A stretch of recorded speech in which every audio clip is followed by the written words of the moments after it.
Okay, hi. So, why don't you guys introduce yourselves and tell us where you're from?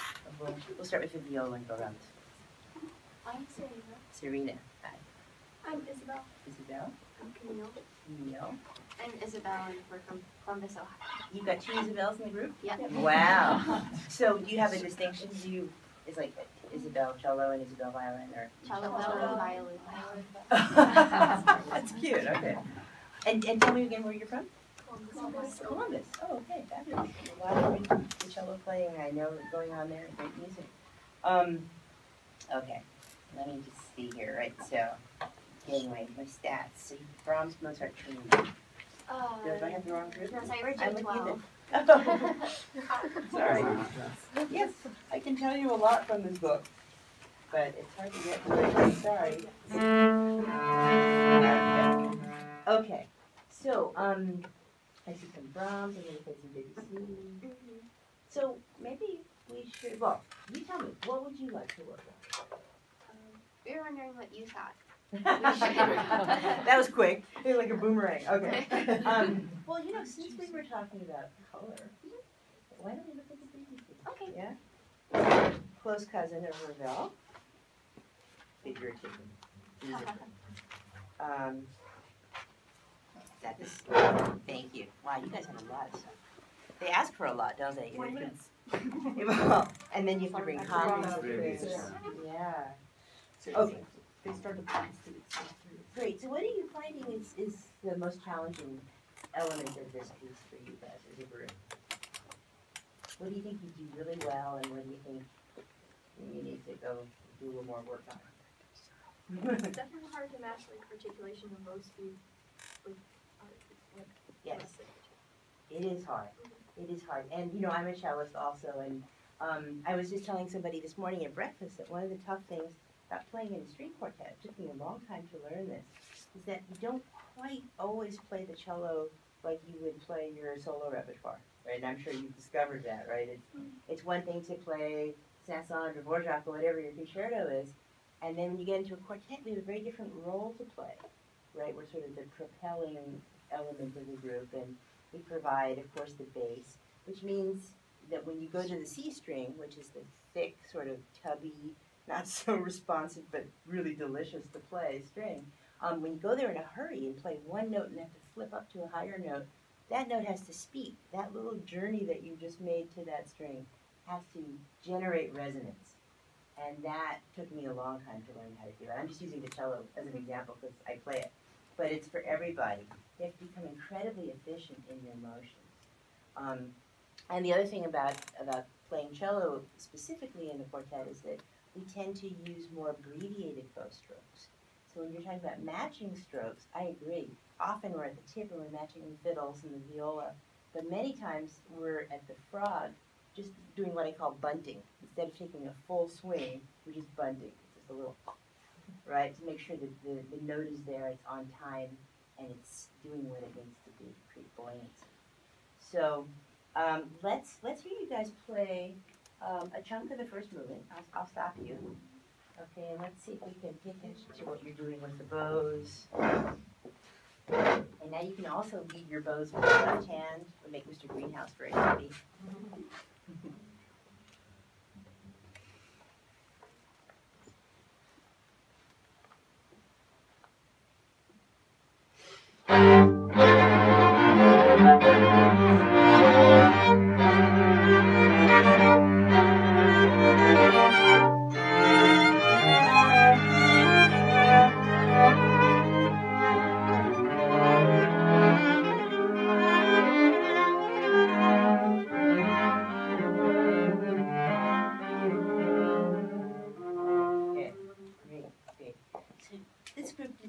Wonderful at the very start, and I'm just wondering if anybody else picked up on it.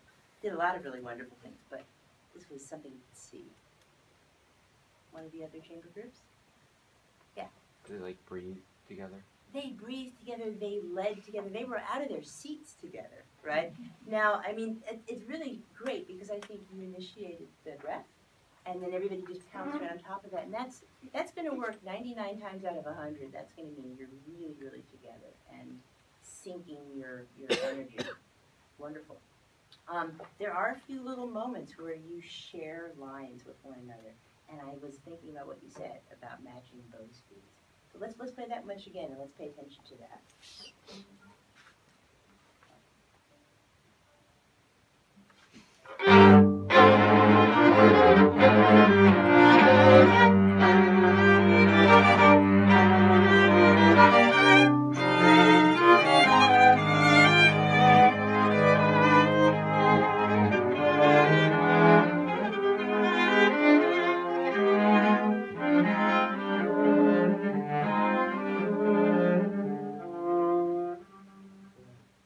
You knew I was going to say. Beautiful. So what are some of the notes that matter the most in terms of group bow matching? I mean, there's some obvious ones. Like, First one. yeah. First note of the piece. How are you doing on that one? Successful? I'm not sure we end it together. Ending the first note. What a great comment. So let's listen for the ends of notes. That can be a great way to rehearse. Just shift everybody's focus to one element like that. Let's play the first phrase again. Listen for the ends.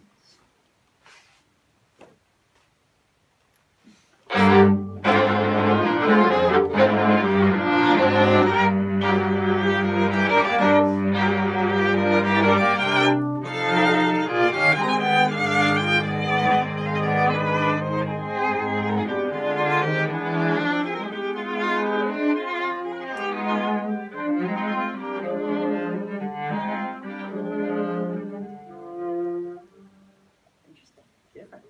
Nice. Yeah. Did you think it was a little bit more successful release of the first note? Yeah. It felt like we're listening to it. Like, just like thinking of the next one. Yeah.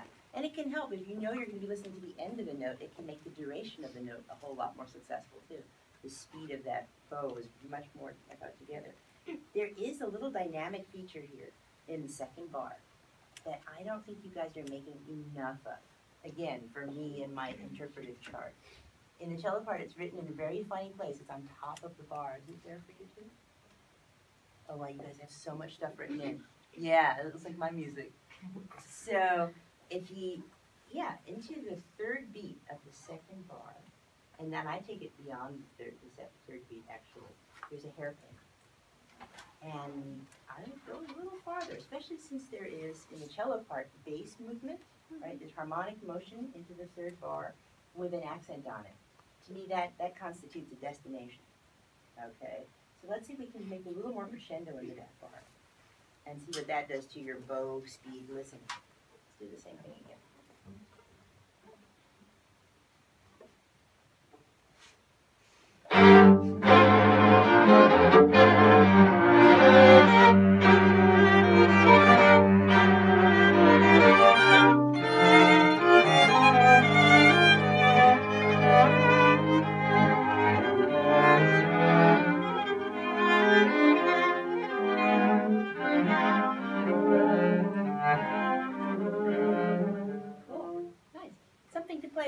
Decide together with your coach if that's more than you want to do or less than you want to do.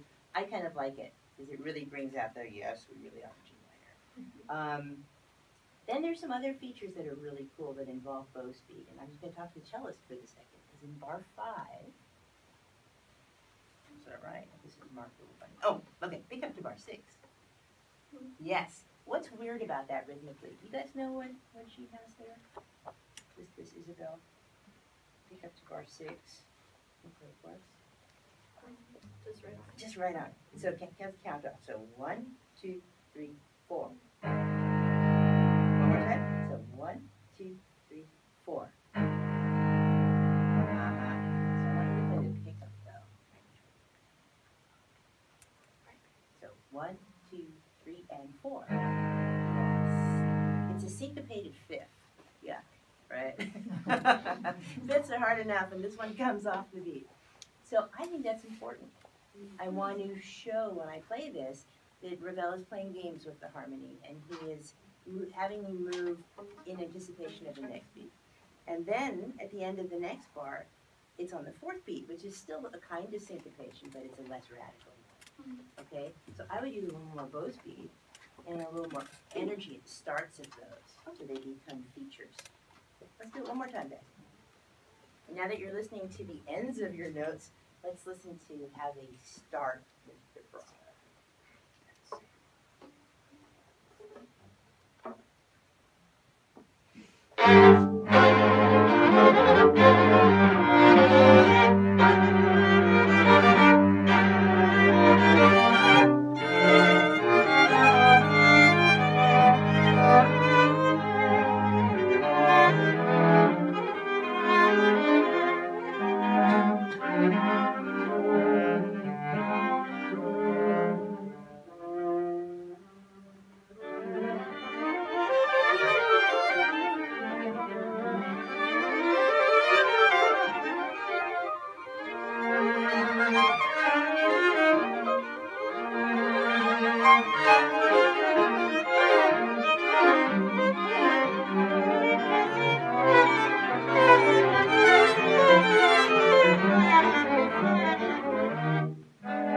Okay, really nice. That's difficult stuff. I know that passage so well. Many hours doing that. So one thing I was thinking, where's that spot? Unintentional baldies, I call them. Those are notes that don't get vibrato. Because it's either inconvenient or it's repeated, you'll get it the second time. You're holding a fifth down, you're playing on your first finger in your least favorite position. All those things, you just have to eliminate all that stuff, I believe, and just say everything is going to get my attention. And I'm going to become comfortable enough so that I can play that stuff. So, of course, I'm sitting over the cello part here, and I know those fifths are no fun. Or even da-da-dum-ba, really easy to play that without vibrato. But I think if you take the effort to just put a little bit more left hand work into it, it will be really worth it. Can we start at just before 13? So let's do bar 8.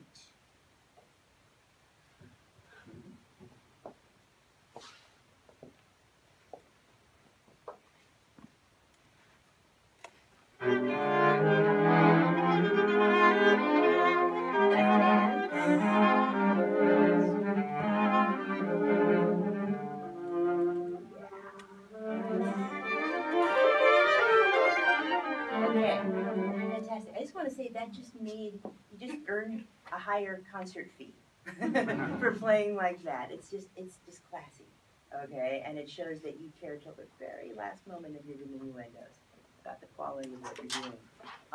Now at 13, this weird, very impressionistic texture comes into play. And you guys have been very, very good at staying together through the whole thing. You're using accents. And I would argue that maybe you're relying on the accents just a little too much. And I would say let's make more of the swoops, but maybe don't hit the changes quite so hard, okay? Because what's happening is the background texture, this impressionistic wallpaper, is taking my attention away from that melody, which is so beautiful. Okay, so let's start around 13. A little less punchy.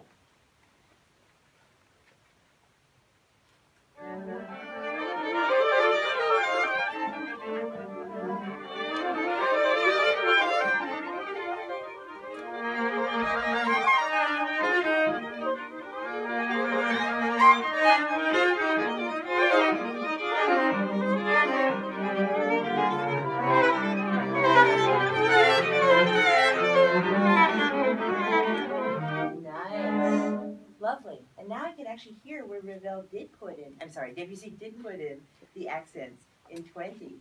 They get 4 in a row, and now they really stand out as being unique. Great. And I have to say also it's easier for you to make this change because you put in all the hard work and you practiced with a little bit of accents in the past. So that was a really good practice technique. Can we try the same thing one more time? And can the solo lines, again, start with an immediacy? It sounds like you're warming up. Like, I might play a solo. Okay, I will. Here I am. Let's really get that going from the first note. Back to 13.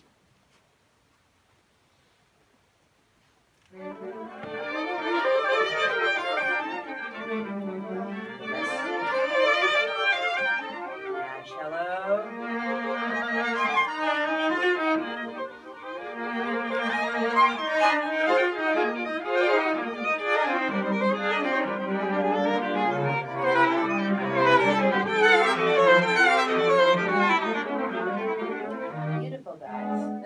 so nicely played. And you know, at bar 23, you will have numbers, I know. I would see that as a low point, right? I think you're making the diminuendo, but then you're kind of playing with an activity level that's too high for a low point. Because Debussy says play piano, and it gives you little swells, and I wouldn't make those swells come up too much, because then the next bar he wants it not so forte. So stuff like that's going to start to show a little bit more now, being a bit more discerning. Cool. Let's see, what else can we do in this movement? Let's do it one last time, so you get a chance to play with those dynamics in the low point in 23, and then let's continue into 1. Back to 13, one last time.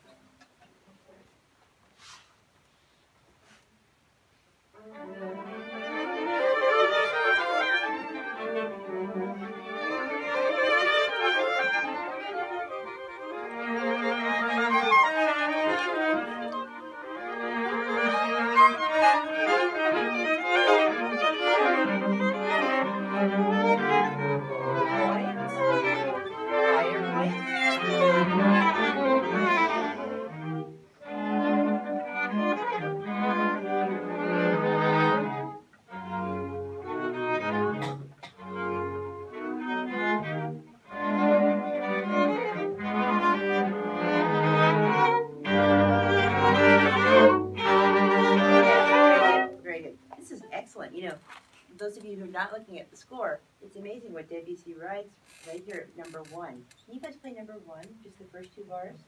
This is in piano.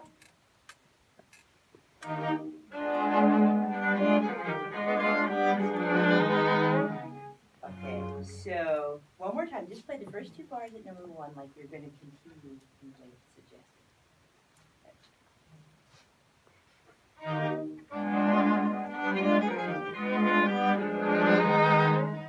Okay, that hairpin tends not to come out as much as it could because on the next downbeat there's a subito pianissimo. Okay, so I would pretend you're going right into forte. Da-da, and then whatever time it takes to create the sound of a super pianissimo is the time it takes. Okay, let's hear the super pianissimo now. He has this for 6 bars, actually for 4 bars with it.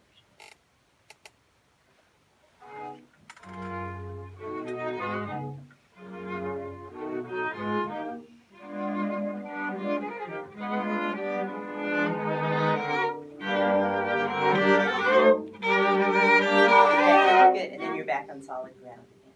This was beautiful. You guys were really good at bar 30 not to come back up because the music of 30 is the same as the music at number 1.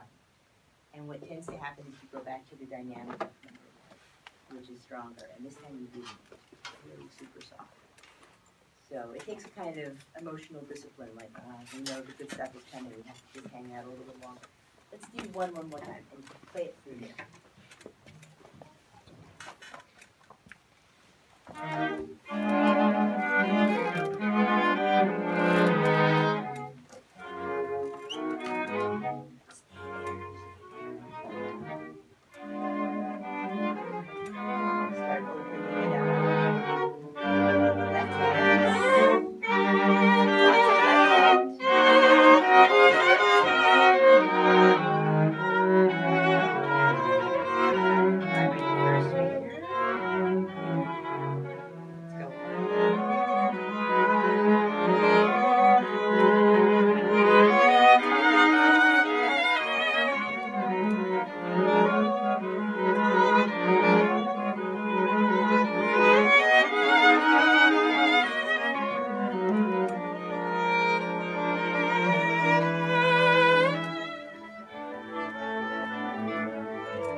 So at bar 39, who has the melodic material? First violin, and who's assisting? Yo. Good. Okay. Great. And I don't know. The first violin has more expressive marks. Is that true? No, it looks like it's the same. So I had, as somebody who was trying to glom on and listen to that line, supporting line, I had trouble hearing them. I thought there was a little too much enthusiasm in your supporting text here. So when I see something like that, and a composer, there are composers who mark everything. If you ever play a piece by Ernest Bloch, you will see that he's written absolutely everything he wants you to do in terms of rubato and dynamics, and it's almost intimidating to start. Debussy gives us a lot of credit. He knows we're going to balance this for him. And so he wants the texture to be piano, but he also wants the presence of the solo line. So I would just take, as the supporting member of that section, I would write everything down, a whole dynamic. Okay? Let's try that right there, 39.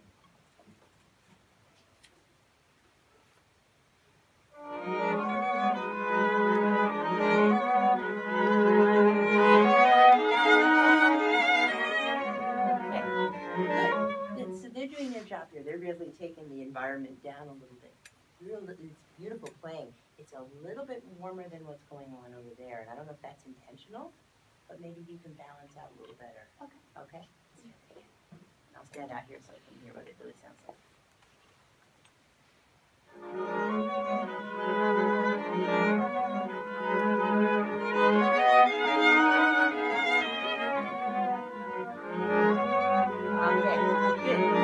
Very nice. It's very pretty. I would say that this is something I noticed with everybody who played yesterday. Everybody. When music got soft, it tended to get a little pale. Now, it could be that you want this color to be a paler color, but when you don't, when you want to just play a little softer and keep the juicy stuff, I think you can really give the vibrato more authority. Okay? So this, I would quake away for this. Let's see what that sounds like with a really intense vibrato.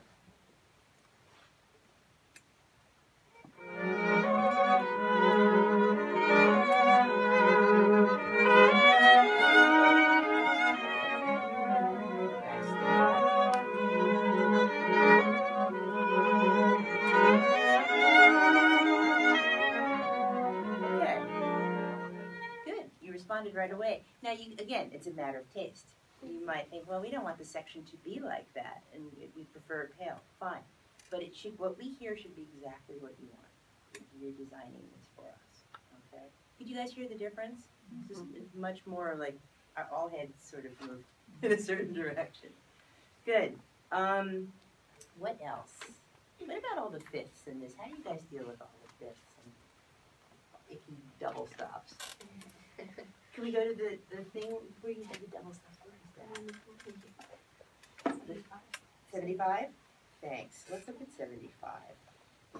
Sorry to do that to you, but it's just it's a reality of quartet playing that sometimes composers want an octet all of a sudden, right? So let's just, can you guys go slowly there just so you warm yourselves up and don't get hurt? Okay, like 2, 3, 4.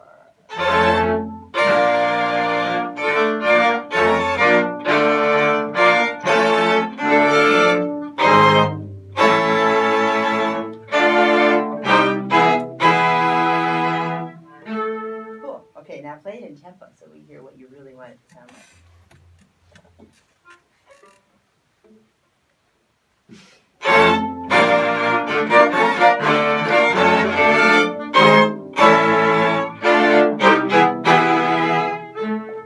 Nice. I love the attitude with which you deliver it. It's very declamatory, very strong. There's one little thing, just because we're here to be picky, right? Because of the bowing that you're using, I hear the sound of the second note stop. Dum, da, ba. Yeah. Can you defy that? Right? And most of what we do in our practice is try to defy difficulty. We don't ever want to sound like something's hard. So, great. The bowing is super. Just make it sound like it's the best possible bowing.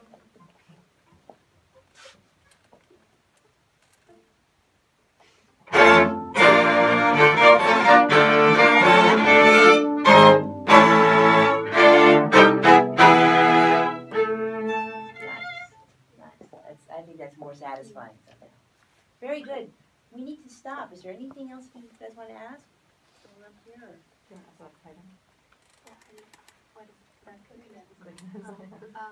Yesterday in the Haydn, I played a cadenza, and I was wondering if it's like overkill, like.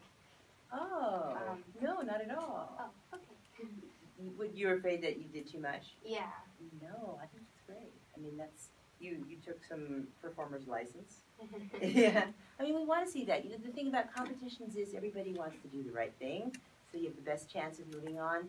But the right thing is to play like who you are and to express yourselves creatively, and just go for it. And if a jury doesn't like it, it doesn't really matter. You know, you have to have the courage to keep working on what you believe in. You know, take our feedback. We'll be getting some notes. Everybody will be getting notes on what we thought, and you can work that into your coaching and rehearsal sessions. But I would encourage you to just keep being as out there and creative as you possibly can be. Okay? Good. Bravo.